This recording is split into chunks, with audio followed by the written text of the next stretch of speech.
James Ruzicka, how is it possible that there's no movie playing here tonight at our cinema?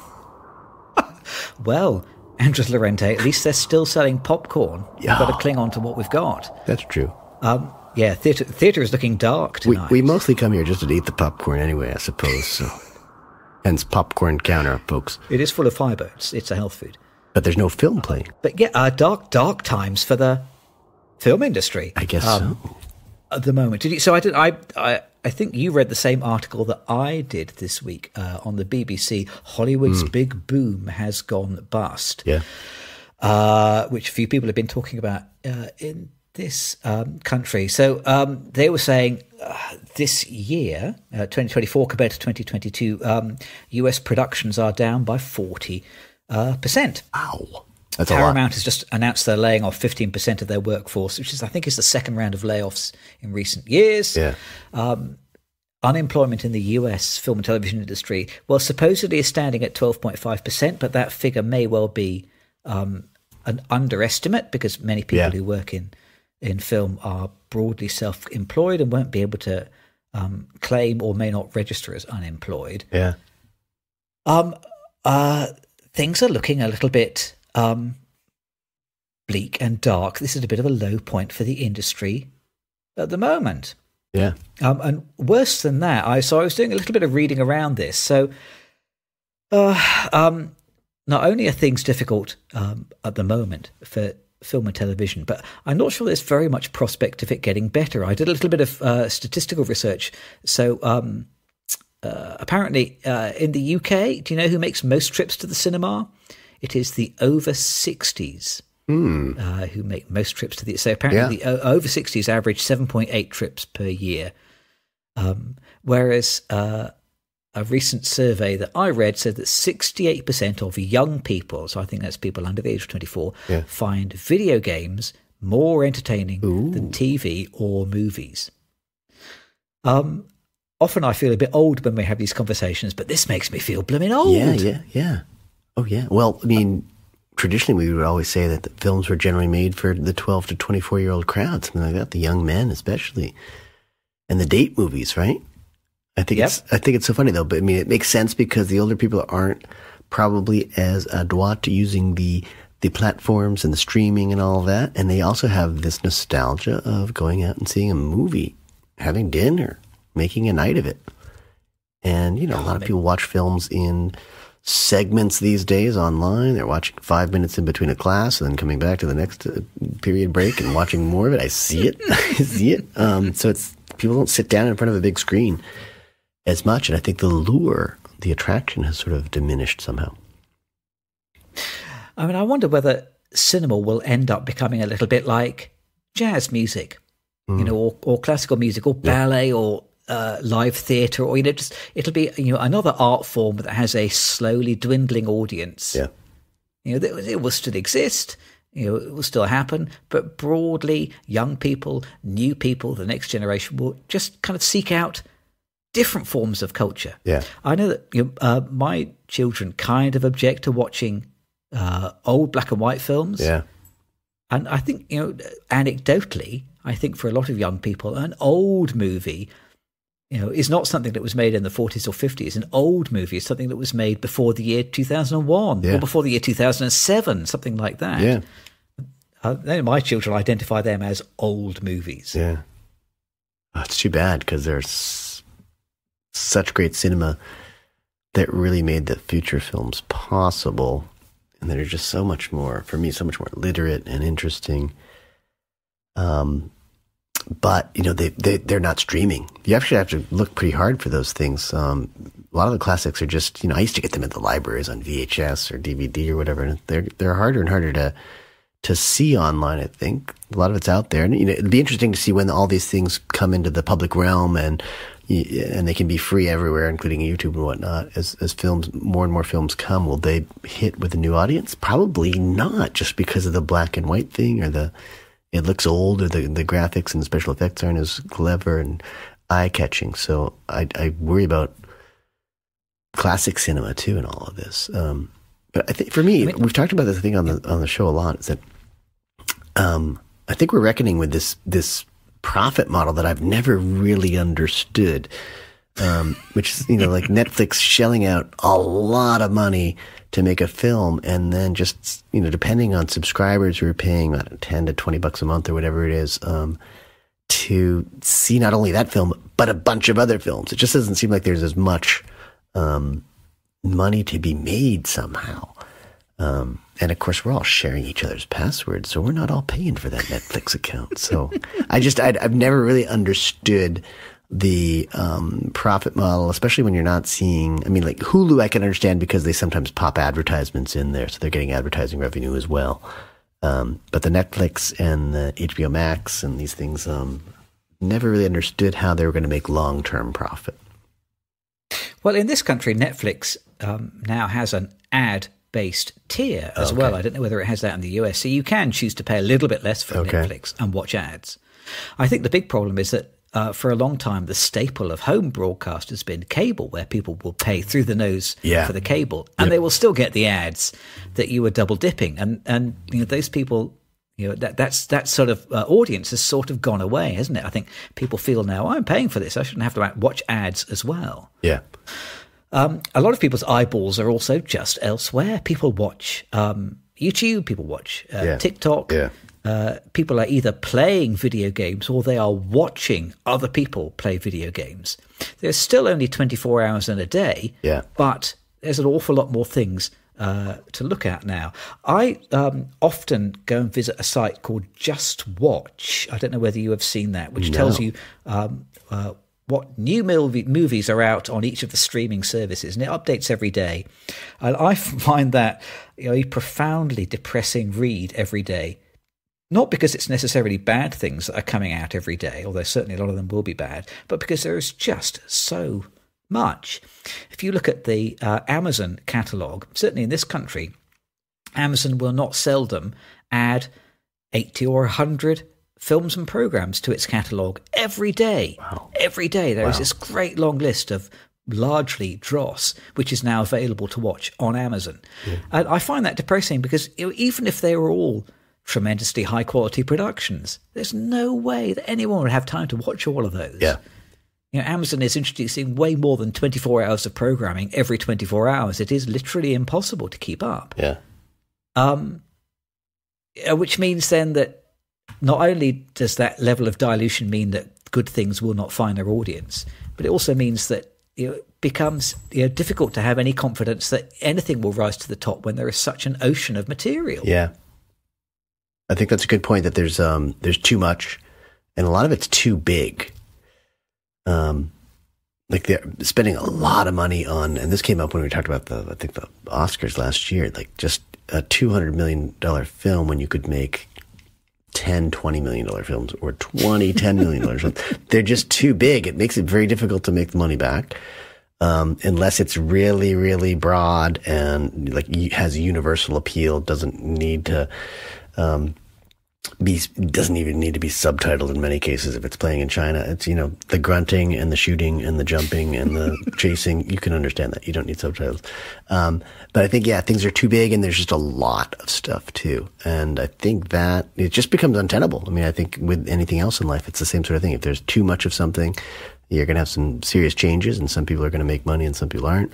And similarly with just too big, sometimes the productions are so big that they fail miserably, and that doesn't send a good lesson. But people still make the big films that flop very often. So I think it also, the players, the investors, I think kind of make a difference here too. In one of the articles, it was talking a lot about how private equity has really changed things. And again, you're trying to do things maybe with a cheaper budget, by not necessarily taking shareholder money. Not that they're losing money, but some of the workers are paid less, or it's not a union production, or it's just fewer workers to do the same amount of work so that the shareholders can bring in more money. I think that kind of happens quite a bit. And I think more and more consolidation, right? Like fewer companies control most of the filmmaking industry, at least the money making parts of the industry. There's still some independent folks out there, clearly, but in terms of the platforms, there seems to be a lot. I mean, Netflix is the biggest name. There aren't that many big names. It's not like you're streaming, smaller company names, and also just that there's consolidation even within the streamers themselves. And like Paramount has its own service, right? And Yep. Disney has its own service, and Disney's owned by ABC. They're just all kind of the same big. Again, that's another thing, is too big. These companies are so big that they're, I think, losing originality for sure. I think the quality of the stuff that we're seeing is changing as well. And like the intellectual property seems to be the catch, right? Like people are safe. I think that a lot of the filmmaking is playing it safe because you've got IP that's just going to work for generations and generations. That's why we're seeing sequels and more sequels and lots of superhero stuff. Those things seem to still be successful in making money.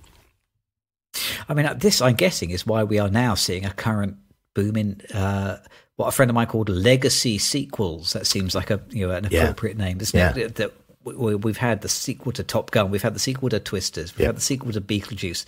Yeah, it's a long series of sequels to films that people maybe remember from their childhood or from the previous generation. Yeah. Again, it's relying on recognizable intellectual property. Yeah. It's the same way that McDonald's could always look forward to turning a profit no matter what city it was built in, because people would recognize the name, and Big Mac was the same everywhere. Yeah. And it's the McDonald'sization of culture. But I feel like the internet promised to contain the seeds of the antidote to this, didn't it? Yes. Anybody now can distribute a feature film. You can make a film on your phone and put it onto YouTube for free and get it distributed around the world for free. Yep. And there are a small number of cultural phenomena which are breaking through, exactly that way. But the things that are breaking through are not long-form cinematic stories. People break through by being personable, low budget. It's personalities rather than stories that break through, isn't it? Yeah.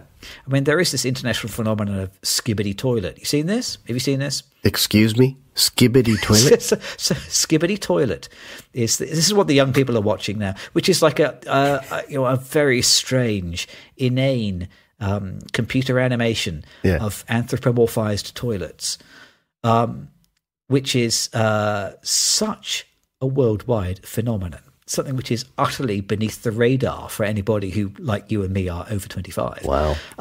But it's such an enormous phenomenon. I think that Michael Bay is developing the idea into a feature film. Yeah, of course. Of course he is. But there are cultural breakthroughs. But, and this is going to sound terrifically snobby, but they are not Citizen Kane and they are not Vertigo. Yeah. And am I being an elderly lady standing on a table grabbing at my skirts while a mouse runs around the floor? Maybe I am, but I do wonder what will become of the films that we acknowledge as great artistic achievements when short form video and skibbity toilet becomes cultural currency. Well, I think what you just said kind of sums up the whole issue in a sense that something smaller and original gets co-opted by one of the giants of mainstream cinema and a company that's willing to fund his films and become something massive. And there's almost no in between anymore. But I do agree with you that I think there's good news in there. The internet's always been just a tremendous letdown for me. But the good news is, like, I think there'll be a trend towards smaller, more affordable filmmaking and